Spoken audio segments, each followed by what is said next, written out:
Bonjour, dans cette vidéo on va voir les articles définis en espagnol avec FrenchSpanishOnline.com. Premièrement, il y a une différence entre le français et l'espagnol. Le français comporte 3 articles définis, le la, les, alors qu'en espagnol, il y en a 5. Et c'est ce que l'on va voir dans cette leçon. Bon, je suis sûr que vous en connaissez 4, on va rajouter le 5e. Les 2 premiers sont les formes masculines, elle et los pour le pluriel. Vous pouvez remarquer tout d'abord que elle ici ne comporte pas d'accent sur le E pour le distinguer du elle, le pronom il, qui lui en comporte, donc c'est une façon de distinguer les 2 mots en espagnol. Prenons un exemple, bon c'est facile à comprendre, el nombre, nombre est masculin en espagnol, par conséquent on va utiliser l'article el s'il s'agit du singulier pour traduire le nom. Los nombres, les noms. Un autre exemple avec un chat, el gato et los gatos. Bon, il n'y a pas de difficulté, on comprend ici que elle et los sont suivis du masculin. Eh bien non, pas toujours, il y a une exception et on va la voir tout de suite. On utilise aussi elle, donc la forme masculine, avec cette fois-ci les mots féminins, dont l'accent tonique est sur la première lettre. Uniquement cette particularité. Voyons l'exemple avec le mot agua qui signifie eau. Quand on le prononce, vous entendez que l'accent porte sur la première lettre, agua. Eh bien pour cette raison, si on veut dire l'eau en utilisant l'article défini, eh bien on va utiliser elle en espagnol et non pas la forme féminine. Si on dira el agua, el agua. Par contre, ça ne change pas le genre du mot. Si vous voulez dire l'eau froide, on continuera de dire el agua fría, sans problème. Dans tous les autres cas, avec les autres mots, eh bien on utilisera les formes féminines de l'article défini qui sont de, la, las. Donc maintenant, on a 4 formes. La amiga, ici la différence avec le mot agua, c'est que l'accent tonique ne porte pas sur le A, il porte sur la deuxième syllabe, mi, amiga. Pour cette raison, eh bien on peut utiliser l'article défini féminin approprié. Las amigas, les amis. La mano, avec ce mot bien particulier à la langue espagnole, puisqu'il se termine par O, et il est féminin. La main, las manos, les mains.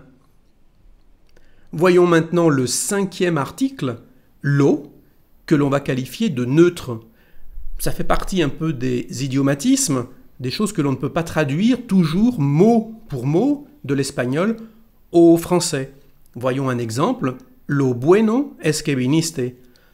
Ici, bueno est utilisé dans un sens neutre, ni masculin ni féminin.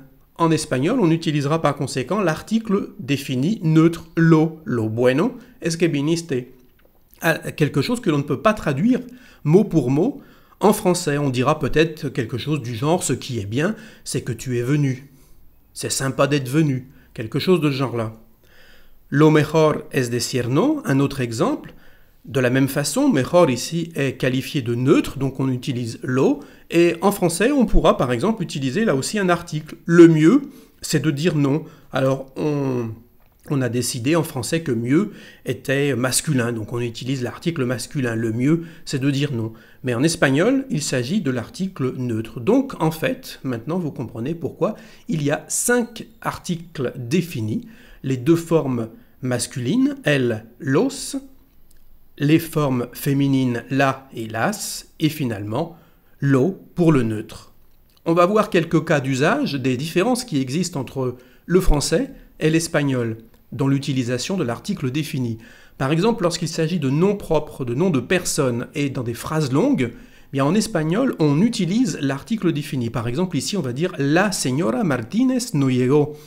Donc on utilise la devant le terme señora, ça serait elle devant le terme señor, ce qui signifie en français Madame Martinez n'est pas arrivée, et comme vous pouvez le voir, évidemment, en français, il n'y a pas d'article défini. On commence tout de suite avec Madame. Par contre, ce qui est un peu illogique maintenant par rapport au français, c'est comment va-t-on traduire cette seconde phrase espagnole « El presidente Martínez no llegó ». Ici, il n'y a pas de changement, il y a toujours donc le titre « presidente » et l'article défini « elle ». Eh bien, en français, cette fois-ci, on en utilise un. Le président Martinez n'est pas arrivé. Donc, il y a une différence en français entre les façons de traduire ces phrases, alors que En espagnol, il n'y en a pas. Par contre, dans des phrases courtes, lorsqu'il suffit d'appeler quelqu'un, on n'utilisera pas d'article. Si vous voulez par exemple appeler quelqu'un dans la rue que vous voyez traverser et qu'il ne vous voit pas, vous allez crier « Señora, señora » ou « Señora Martínez, señora Martínez ». Mais vous n'allez pas utiliser l'article défini dans ce cas-là de la même façon qu'en français. Un autre exemple d'usage, les noms de pays. Il y a des règles. La plupart des pays s'utilisent sans article défini. On dira Inglaterra, Francia, Espagne. Par contre, il y a toute une liste de noms de pays qui utilisent, eux, et qui ont besoin donc un article défini masculin en général, el Pérou, el Paraguay, el Équateur, el Uruguay. Il y a cependant des différences entre les pays. Ça dépendra où vous vous trouvez. Si vous vous trouvez en Espagne ou en d'autres pays d'Amérique latine, certains pays ne connaissent pas cette règle et n'utilisent pas du tout d'article défini, quel que soit le nom de pays que vous utilisez. Donc, à relativiser en fonction de votre lieu de résidence. Et voilà, on en sait donc un peu plus maintenant sur l'utilisation et l'usage des articles définis en espagnol. Está terminado. Muchas gracias por seguir conmigo ese video. Nos vemos. Hasta pronto et bon espagnol.